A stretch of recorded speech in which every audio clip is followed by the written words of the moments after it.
Tudo bem? Neste vídeo, eu, Matheus e o meu colega Érico falaremos sobre o segundo capítulo do livro Capacidades Estatais Municipais, que aborda a descentralização e gestão municipal. No início do texto é feita uma breve introdução ali, falando sobre o Brasil, que é caracterizado como um país federativo com um sistema presidencialista, e que ao longo desses anos passou por períodos de maior centralização e descentralização política, e também ele vai trazer atualmente, o Brasil organizado, como um sistema de coordenação intergovernamental com autonomia subnacional, que nada mais é que a autonomia dos estados e municípios. Na introdução também é abordado a diversidade e heterogeneidade existente na Federação Brasileira, sendo essas diversidades socioculturais, geográficas e socioeconômicas, além de uma heterogeneidade institucional, Isso tanto no âmbito estadual quanto entre os municípios, onde tem municípios com maior capacidade, outros com menores capacidades financeiras, com maior capacidade técnica ou menor capacidade técnica, e assim por diante. Falando ali sobre o processo de descentralização, também após a redemocratização e a nova Constituição de 88, os municípios passam a ter a capacidade de gerar receita própria, além de promoverem receitas públicas, especialmente no âmbito social. Isso também fez com que exigisse desses municípios uma melhor qualificação na sua gestão para atender essas funções e melhorar as relações intergovernamentais ali. No texto serão abordados praticamente 3 tópicos ali. No primeiro, eles falam sobre o município brasileiro como ente federativo após 1988. No segundo tópico é abordado o processo de descentralização após 1988.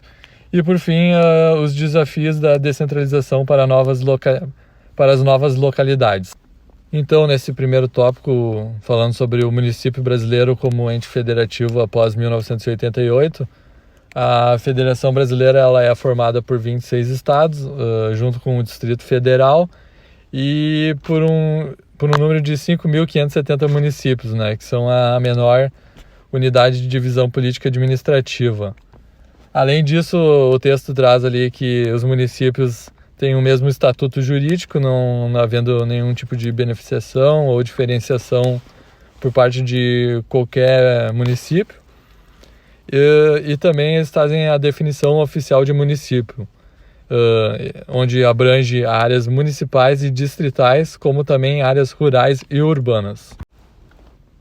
Aqui a taxa de urbanização no Brasil passou de 45% da década de 60 para 84,36%, de acordo com o último censo do IBGE de 2010.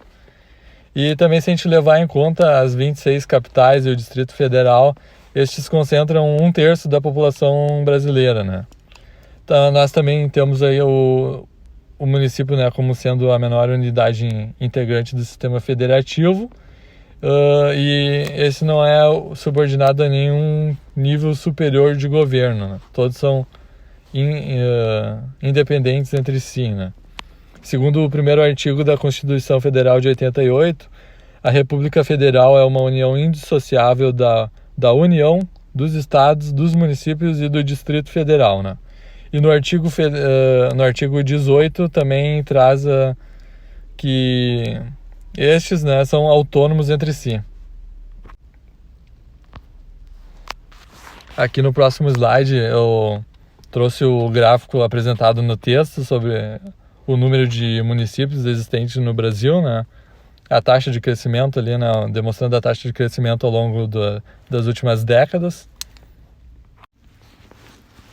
Aqui nessa outra tabela, também presente no texto, nós temos os grupos de habitantes e os intervalos quantitativos, com os dados de 2017.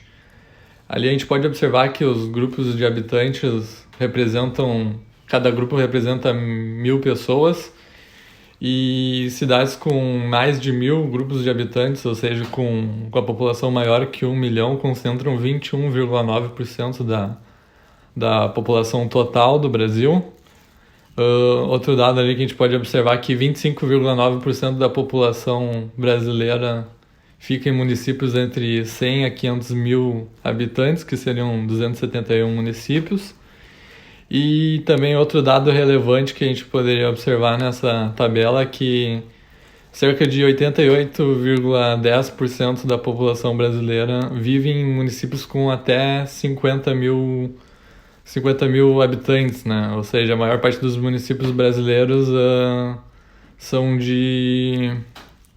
88,10% dos municípios possuem a população com até 50 mil habitantes. Ou seja, a maior parte dos municípios brasileiros são cidades de pequeno porte. Bom, aqui nesse trecho do texto eles vão falar da autonomia política, que até o ano de 1985 as cidades, as capitais, cidades fronteiriças, estâncias hidrominerais e as cidades que eram consideradas de segurança nacional, elas tinham seus prefeitos eleitos através do governador. Com a Constituição de 88, os municípios vão ganhar um pouquinho mais de autoridade política e independência, né, onde vai ser assegurada a eleição direta tanto do prefeito quanto dos vereadores, pelo artigo 29. Também vai ser assegurado os poderes de auto-organização, né, por meio de leis orgânicas municipais, a capacidade de regularem e executarem serviços próprios e pela competência de legislar sobre assuntos que lhes são reservados de forma exclusiva e nos demais temas de forma suplementar. Aqui é um pouco mais delicado que é difícil os municípios apresentarem temas, vamos dizer, exclusivos, que não seja do interesse do governo federal ou estadual, por exemplo, porque a legislação municipal não pode entrar em conflito com a Constituição Federal, por exemplo. E também nesse trecho ali eles trazem que para muitos autores o município não é considerado autônomo porque por não ter representação no Senado, também por não possuir poder judiciário em nível local e não desfrutar prerrogativas para apresentar emendas à Constituição Federal, né? Como eu disse, não pode entrar em conflito com a Constituição. Sobre a autonomia administrativa, nós temos, né, que os municípios eles devem atender os interesses locais, né, das populações, além de serem norteados e submetidos a princípios de administração pública, né, de acordo com o artigo 37, né, onde alguns desses princípios seriam a legalidade, moralidade, publicidade, impessoalidade e eficiência, né? Os municípios eles podem instituir regime jurídico dos servidores públicos, legislar sobre serviços públicos locais e sobre licitações e contratos administrativos. Isso tudo respeitando a Lei das Licitações de 1993. Aqui nós temos a lista de questões que os municípios poderiam legislar, seguindo o artigo 30 da Constituição e respeitando, né, as demais constituições federais e estadual, né? Entre elas seria normalizar questões de interesse local, cobrar impostos próprios, aplicar os seus rendimentos, complementar a legislação federal e estadual quando aplicável, criar e suprir divisões administrativas em seu território e assim por diante, ali, se vocês quiserem dar uma olhadinha na lista completa. Além disso, o artigo 165 da Constituição Federal, né, define que os municípios eles têm que aprovar seus planos plurianuais, os PPAs, a Lei das Diretrizes Orçamentárias, LDO, e a Lei do Orçamento Anual, o LOA. Também nós temos que no artigo 182 estabelece que os municípios eles devem executar políticas de desenvolvimento urbano, além de garantir o bem-estar dos habitantes sem desrespeitar os estatutos das cidades. Os municípios com mais de 20 mil habitantes eles são obrigados a elaborar os seus planos diretores. Partindo para o tópico da autonomia financeira, nós temos que, a partir de 88, os municípios ampliaram suas responsabilidades tributárias, além de ter um aumento de arrecadação por meio dos impostos sobre imóveis urbanos, que seria o IPTU, imposto sobre serviços, o ISS, e imposto sobre a transição de bens e serviços, que seria o ITBI. Os municípios eles não têm liberdade para criar novos impostos e também não podem deixar de cobrar os impostos estabelecidos pela Constituição. Além disso, eles não podem delegar essa função nem para o governo federal, nem para o governo estadual. As alíquotas dos impostos, o do imposto sobre serviços é estabelecida pelo governo federal, enquanto que do IPTU e do ITBI são baseados na autonomia local, né? Pode ser definido pelos próprios municípios. Além disso, o artigo 145 da Constituição estabelece que os municípios eles possuem a liberdade para a implementação de taxas que são vinculadas a serviços do poder público, né? Aqui no texto eles também abordam que o financiamento dos municípios como unidades federativas eles são muito dependentes do governo federal e, em média, esses municípios brasileiros possuem uma arrecadação média de 6% do total das suas receitas locais, isso para municípios com menos de 51 mil habitantes, né? Isso representa 1% do PIB local desses municípios. Eles também falam um pouco sobre a repartição ali do Fundo de Participação dos Municípios, FPM. Esse fundo aí representa 80% de todos os tipos de transferência que existente para municípios e representa 32% das receitas municipais totais, né? Isso varia de acordo com as estimativas da população e da renda per capita de cada município, né? E aí ele fala um pouquinho, destrincha um pouco mais sobre a distribuição do fundo. Cerca de 10% vão destinados às capitais, 86,4%, que é a grande maioria, vai para pequenos municípios, e apenas 3,6% para municípios com mais de 156 mil habitantes. Passando para o próximo slide, aqui nós temos uma tabelinha aqui com as competências comuns entre os três entes federativos, os municípios, os estados e o governo federal. Alguns desses exemplos aí a gente pode citar, por exemplo, cuidar da saúde, assistência pública e proteção de portadores de deficiência, proporcionar meios de acesso à cultura, educação, ciência, tecnologia, inovação e pesquisa, proteger o meio ambiente, combater a contaminação, preservar os bosques, a fauna e a flora e assim por diante, né? Apresenta ali, se vocês quiserem podem pausar o vídeo e dar uma olhadinha na tabela completa. Aqui falando um pouco mais sobre as conexões intergovernamentais, o texto traz o artigo 22 da Constituição, onde acabou limitando um pouco a autonomia municipal, que atribuiu muito aos governos centrais a proposição de normas de políticas públicas, cabendo exclusivamente ao governo central legislar sobre água, trânsito e transporte, populações indígenas, previdência social, educação, regulamento de contratação e licitações.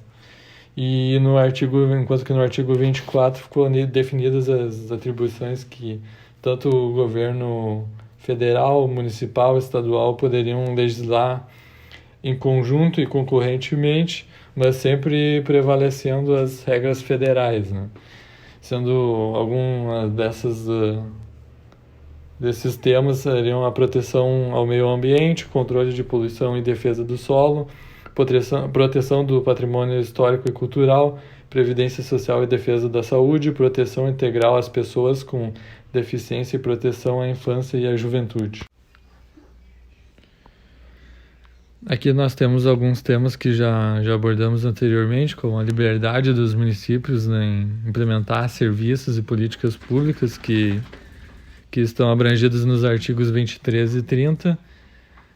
Os municípios eles também respondem pela organização do desenvolvimento urbano e pelo planejamento econômico próprio. Então, os municípios têm uma certa autonomia administrativa, política e financeira, porém, como já vimos, essa autonomia é meio que limitada, muitas vezes por níveis superiores de governo, como o governo federal, principalmente. Um dos exemplos é que os municípios estão impossibilitados de criar novos impostos e as alíquotas são reguladas constitucionalmente e por leis complementares. Então, não resta muito ao município fazer muitas coisas em cima disso. Também temos que a Constituição garante autonomia às localidades de decidirem sobre os perfis de servidores, a organização das carreiras e regras salariais, não podendo, por meio de regulamentação federal, serem reduzidas essa autonomia, porém, os municípios estão suscetíveis à lei de responsabilidade fiscal, que estabelece despesas e dívidas municipais que não podem ultrapassar 60% da receita líquida com servidores públicos. Já no âmbito político, houveram algumas reversões constitucionais definidas que alteraram a autoridade municipal relativas ao autogoverno municipal, que tinham sido brevemente definidas pela Constituição. Como, por exemplo, a criação de novas cidades, que antes era por parte do governo do estado, foi recentralizada para o governo federal. A organização das câmaras municipais foi estabelecido valores máximos com despesas, com as despesas dessas, que é de 5% do orçamento municipal, e aqueles com pessoal limitado a 75% do orçamento anual, incluindo os vereadores. Foram estabelecidos critérios para a eleição de vereadores de acordo com o porte populacional da cidade, né? Sendo 9 para cidades com até 15 mil habitantes e um número máximo de 55 para aquelas com mais de 8 milhões de habitantes. Com o novo status constitucional alcançado pelos municípios, nós temos 3 aspectos que podem ser destacados, que seria o aumento da relevância por parte dos municípios no Estado Federal, que passaram a ser reconhecidos como entes federados, o aumento do número de municípios com o processo de emancipação, muito disso pelo fato de que municípios pequenos, de pequeno porte, com até 50 mil habitantes, são mais beneficiados com transferências de verbas públicas, por exemplo. O aumento quantitativo e qualitativo das atribuições dos municípios, né, com esse novo status constitucional, fez com que os municípios passassem a ampliar suas atribuições, necessitando de mais aperfeiçoamento e qualificação nas gestões locais para atender todas as demandas, serviços e políticas públicas que são promovidos por esses entes. Aqui nesse segundo tópico do texto, eles vão falar sobre a descentralização e a gestão municipal após o ano de 1988, onde o Brasil passou a se organizar de forma gradativamente mais descentralizada, após o período do regime militar, onde os governos municipais começaram a assumiram mais responsabilidades em relação às políticas públicas de proteção social, como a saúde, educação e assistência social. Também houve a reintrodução das eleições diretas para os governos estaduais e municipais, com o fim do regime militar. E também a federação começou a ser redesenhada em favor dos estados e principalmente dos municípios, pelo esse aumento de atribuições por parte desses, né? E foi favorecidos em termos financeiros, políticos, porque esses foram transformados nos principais responsáveis provisão de políticas sociais universais no Brasil. O processo de descentralização ele foi norteado em cima de um princípio de que os municípios estariam mais próximos da população e seriam mais capazes de entender as necessidades locais, e isso seria fundamental para fortalecer a democracia e melhorar a eficiência na prestação de serviços, principalmente no processo de redemocratização que o Brasil estava passando na época. Esse sistema do município realizar o serviço público e ser financiado pelo governo federal ou por fundos estaduais, locais, apresentou grandes resultados, principalmente no âmbito da saúde e da educação, guiado em cima de programas nacionais com padrões mínimos, e esses deveriam ser seguidos independente do local onde esse município está situado. Esses programas de educação e saúde foram projetados em cima de um sistema que combina incentivos e sanções para estimular a adesão por parte dos municípios.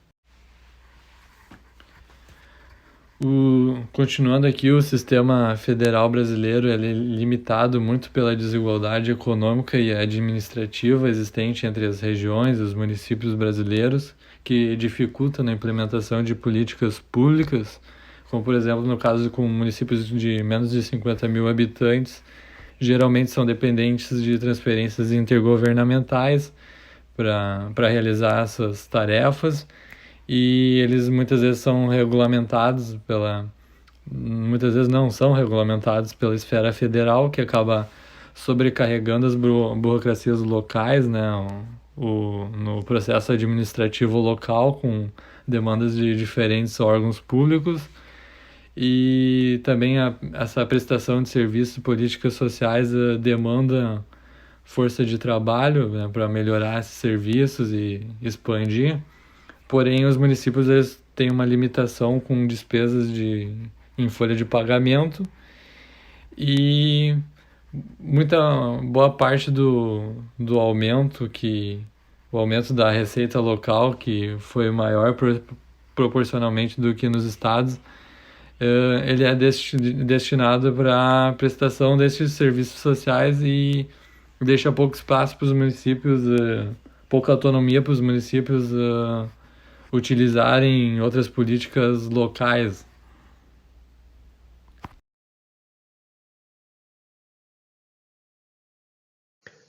A partir de agora, vamos abordar diversos aspectos, desde a evolução das responsabilidades municipais até a necessidade de modernização gerencial e autonomia financeira.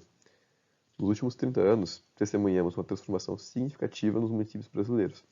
Eles se tornaram atores centrais na implementação de políticas sociais. Isso se deve, grande em parte, à descentralização das responsabilidades advindas do federalismo, que acabou por ampliar os papéis e as demandas dos municípios. Com o aumento dos poderes tributários, a autonomia financeira se tornou um símbolo marcante.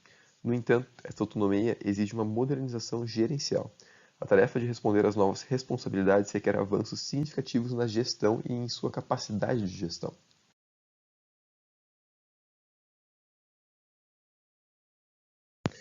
Primeiramente, iremos focar na dimensão de gestão de pessoas.